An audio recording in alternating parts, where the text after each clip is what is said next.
Hola mis padawans de químico, en este capítulo vamos a estudiar uno de los fenómenos más interesantes en química orgánica, y esto es la deslocalización de electrones o resonancia. Y atento a esta clase, porque si no la entiendes toda tu química orgánica se va a venir para abajo. ¿Estás preparado? Pues vamos por ellos, campeón.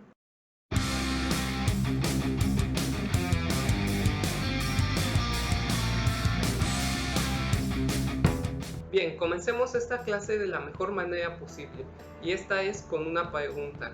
Observa las estructuras químicas que tienes en pantalla. ¿Qué me puedes decir de ellas? ¿Son el mismo compuesto? ¿En qué oxígeno se debe dibujar la carga negativa? ¿O es que da igual dibujarla en un átomo de oxígeno o en el otro? Y si la carga negativa tiene que dibujarse en un átomo de oxígeno en concreto, ¿es que los átomos de oxígeno son diferentes? Bien, pues los experimentos muestran que la densidad electrónica del ion acetato se distribuye de la siguiente manera, donde las partes rojas representan regiones ricas en electrones, mientras que las partes azules representan regiones deficientes en electrones. De manera interesante, la región que es rica en electrones se localiza en medio de los dos átomos de oxígeno. Esto lo que nos está indicando es que la carga negativa no está localizada específicamente en un átomo de oxígeno, sino que se está repartiendo equitativamente entre ambos átomos de oxígeno. A esta deslocalización de electrones, a los químicos nos gusta llamarla resonancia. Al determinarse la distancia del enlace carbono-oxígeno del ion acetato, se encontró que mide 127 picómetros, lo cual está a la mitad de un doble enlace carbono-oxígeno común que mide 135 picómetros y un enlace sencillo carbono-oxígeno que mide 120 picómetros. La realidad es que ninguna de las dos estructuras de resonancia es correcta. La verdadera estructura del ion acetato es un promedio entre estas dos estructuras.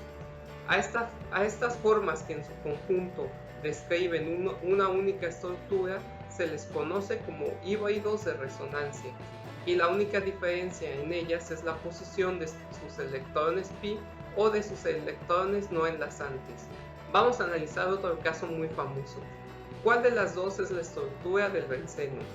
Se ven muy similares. Así es, Peter, en apariencia parece que el benceno tiene un doble enlace alternado a uno sencillo en toda su estructura, pero eso no es así. La realidad es que los electrones pi están deslocalizados alrededor de la estructura del benceno. Una buena forma de representarlo es como te lo muestro en pantalla. Seguro que adivinarás que el círculo rojo representa a toda la densidad electrónica repartida equitativamente entre los 6 átomos de carbono en el benceno. Por cierto, para indicar que dos estructuras son híbridos de resonancia se utilizan las flechas dobles como las que te muestro en pantalla. Otra forma de ver la resonancia es la siguiente. En el ejemplo del ion acetato tendríamos tres orbitales p colocados de manera consecutiva. Si recuerdas el doble enlace, se forma por el traslape frontal de orbitales p. Al ser simétrica la molécula, el orbital p del carbono puede traslaparse con igual eficiencia con los orbitales p de ambos oxígenos, creando un camino por donde los electrones pueden deslocalizarse.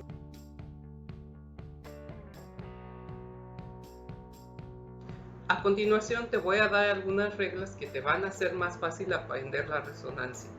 De nuevo, las estructuras resonantes son imaginarias, lo que quiere decir que la forma real de una molécula que presenta resonancia es un promedio entre todos los híbridos de resonancia que la conforman. Por ejemplo, volvamos una vez al ejemplo del ion acetato. Las dos estructuras resonantes que tienes en pantalla lo que nos están representando es que la densidad electrónica está repartida de manera equitativa entre los dos átomos de oxígeno. La forma real también se puede representar de esta manera, indicando en el círculo rojo toda la densidad electrónica repartida entre los dos oxígenos. Segunda regla, en las formas resonantes nunca se mueven los átomos, solo difiere la posición de los electrones. Y ojo, esto es algo por lo que hasta ya me han regañado una vez a mí. La resonancia no representa el movimiento de los electrones, no es como si los electrones estuvieran bailando alrededor del benceno. Pero para fines didácticos sí es útil dibujar las formas resonantes como si los electrones estuvieran localizados en un átomo y se movieran. En muchos libros lo vas a encontrar así, y en particular pues sirve para visualizar de forma fácil todos los híbridos de resonancia que conforman una molécula. Para indicar que un electrón se mueve usamos una flecha curva.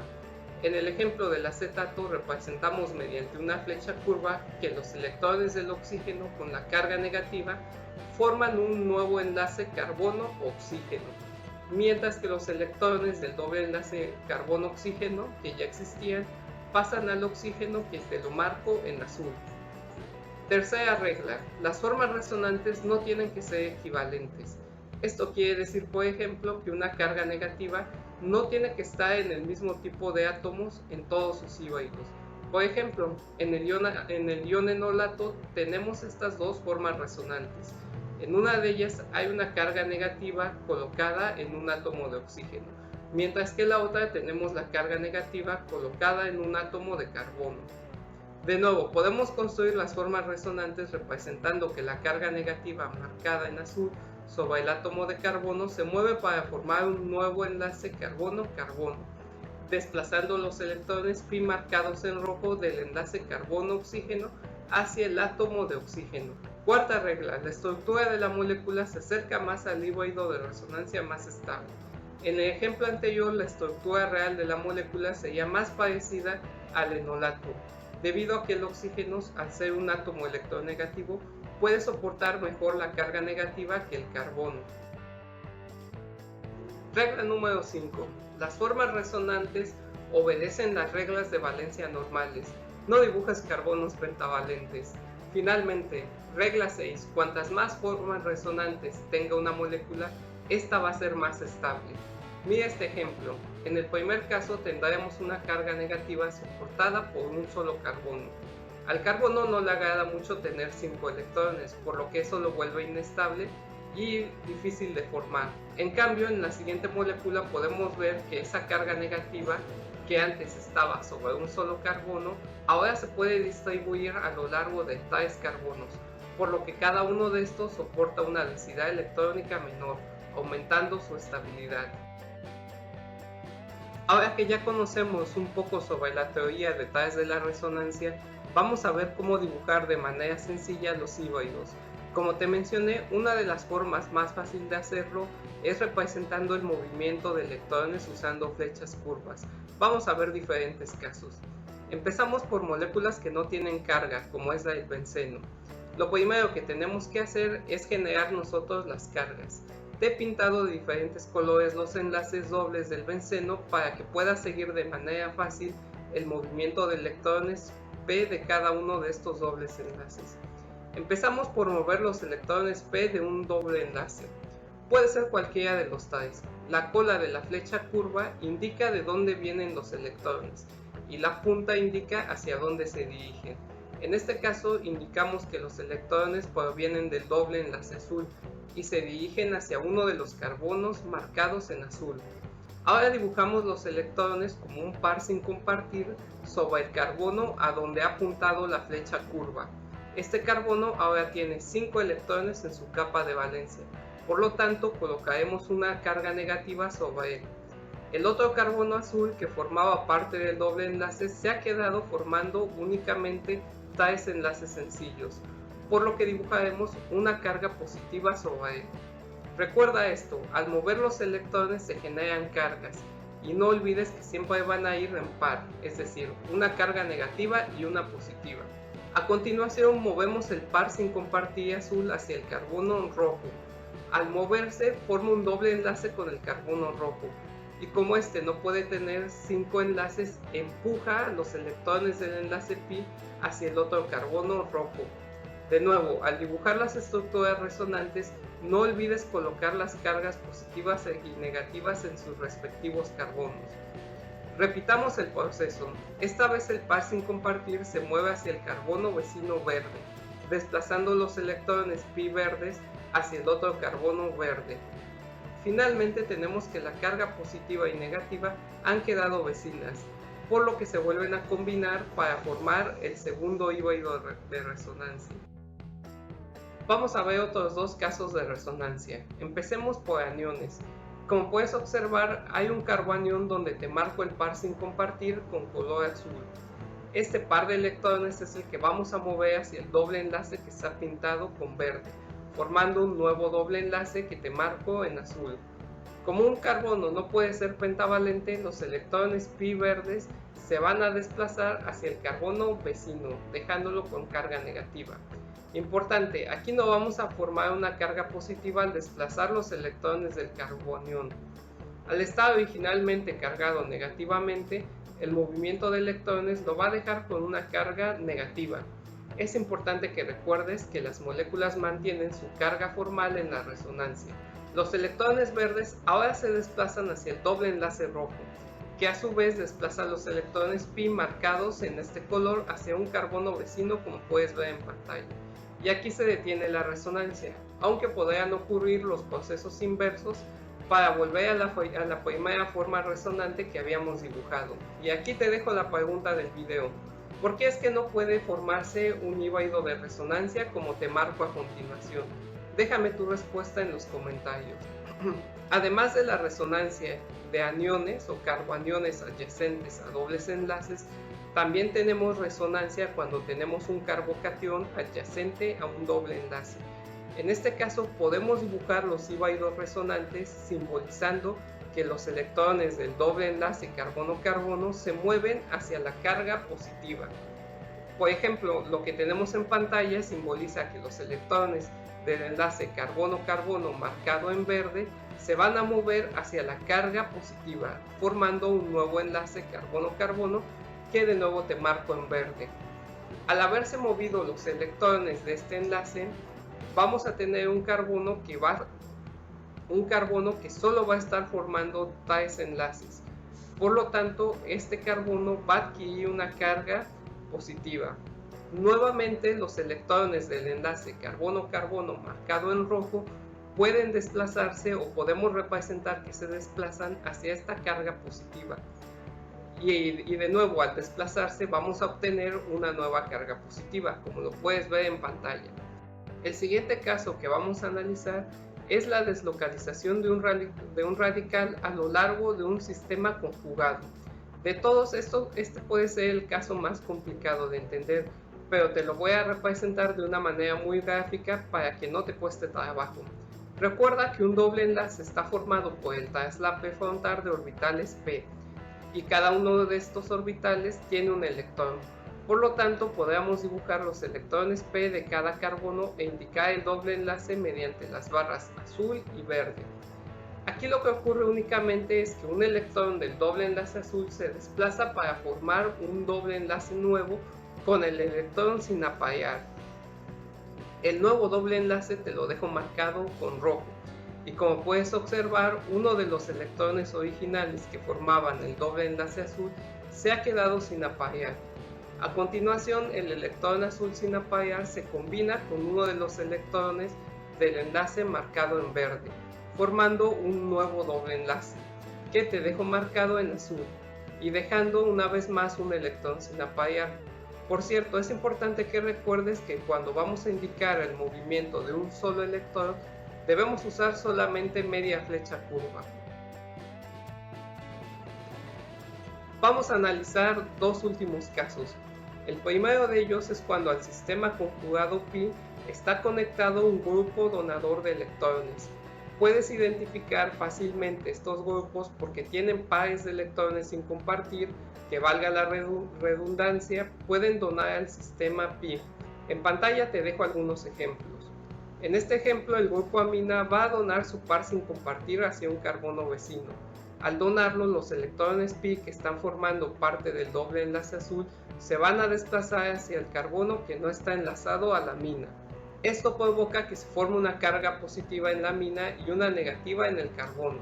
A continuación, los electrones azules en el carbono se desplazan hacia el carbono que está formando el doble enlace verde, desplazando a su vez los electrones pi verdes hacia el carbono terminal, dejándolo con una carga formal negativa. Último caso, este es cuando hay grupos electroatractores, los cuales son todos los carbonilos y también podría ser el nitrilo. Este tipo de grupos va a atraer a los electrones de dobles enlaces vecinos. De esta manera podemos ver que los electrones pi del doble enlace carbono-carbono marcado en azul se moverán para formar un doble enlace nuevo con el carbono del carbonilo. Los electrones del doble enlace carbono-oxígeno se mueven entonces hacia el oxígeno, dejándolo con una carga negativa. Al mismo tiempo, el movimiento de los electrones pi del doble enlace azul dejan un carbono con carga positiva.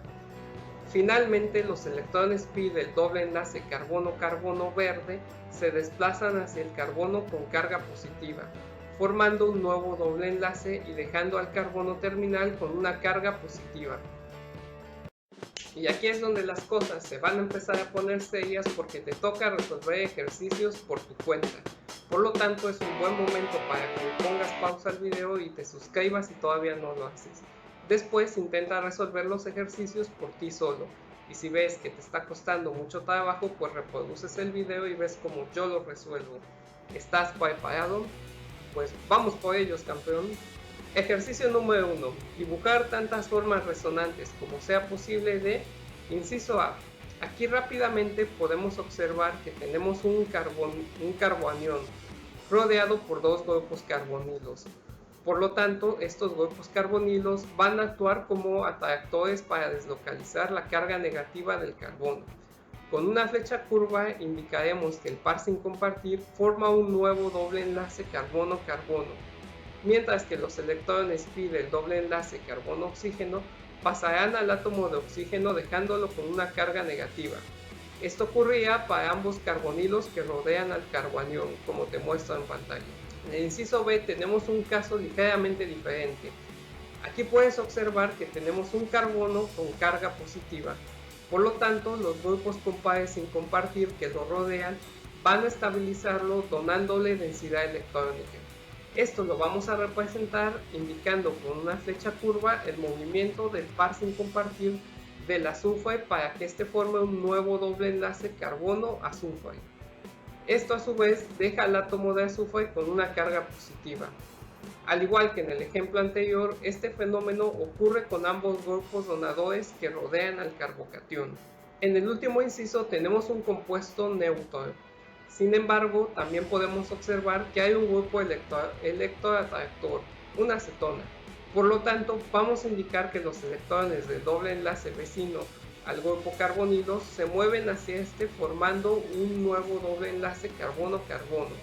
Al mismo tiempo, los electrones pi del doble enlace carbono-oxígeno se mueven hacia el átomo de oxígeno dejándolo con carga negativa. Como uno de los carbonos del doble enlace que se desplazó hacia el carbonilo nos ha quedado formando solo 3 enlaces, le colocamos encima una carga positiva.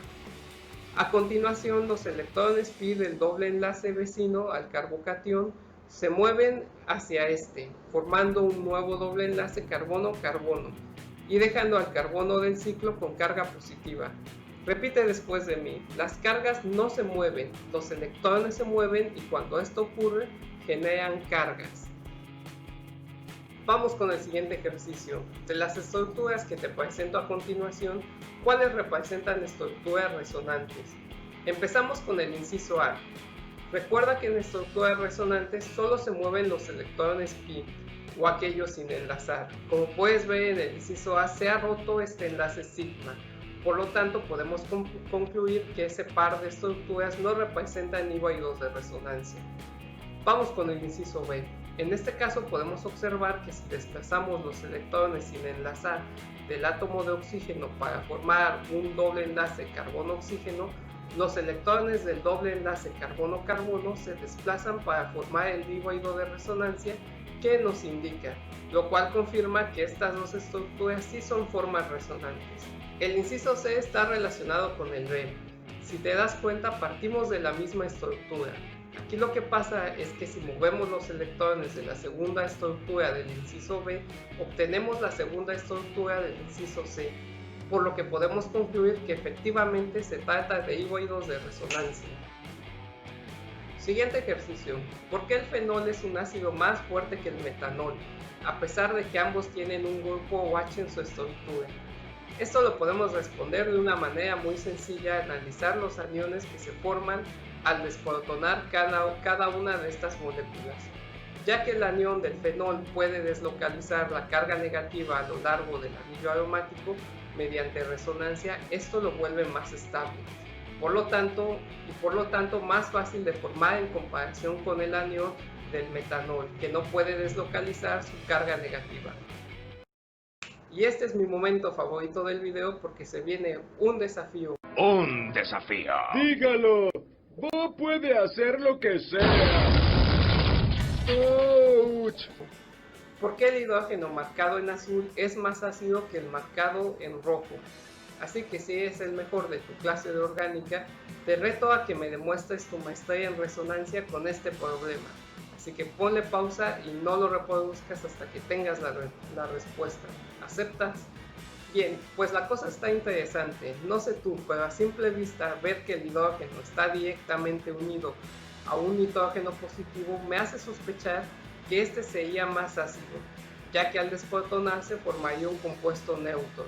Pero vamos a analizar de forma más detallada qué pasa con los aniones que se forman. Cuando perdemos el hidrógeno rojo, el par de electrones sin compartir queda posicionado en un orbital p. Sin embargo, como el nitrógeno ya está formando un doble enlace, el orbital donde quedan los electrones sin compartir queda perpendicular hacia los orbitales p vecinos, hacia donde podría deslocalizarse los electrones. Recuerda lo que te decía al inicio del video, que para que ocurra la resonancia, los orbitales p deben traslaparse entre ellos, y esto solamente puede ocurrir si el traslape es frontal. Entonces, el anión resultante de quitar el protón rojo no puede estabilizarse por resonancia. En cambio, mira lo que pasa cuando se desprotona el hidrógeno azul. En este caso, el par sin compartir queda en un orbital p que está en una posición adecuada para traslaparse con los orbitales p vecinos, y por lo tanto la resonancia sí puede ocurrir. En resumen, el anión producido al quitar el hidrógeno azul tiene resonancia, y el producido al quitar el hidrógeno rojo no la tiene. ¿Qué me dices? ¿Pudiste resolver el desafío? Déjame tu respuesta en los comentarios. Y con esto termina mi clase sobre resonancia. Como siempre, te recomiendo que te quedes hasta el final del video porque te voy a dejar algunos ejercicios adicionales que tú puedes resolver para que compruebes que ya no tienes dudas. Y por supuesto también van a venir las respuestas para que cheques que los contestas bien. Si te ha servido el video, pues dale like como si no hubiera un mañana y así me puedes ayudar a hacer un poquito más de química orgánica. Saludos y nos vemos en el siguiente capítulo, campeón.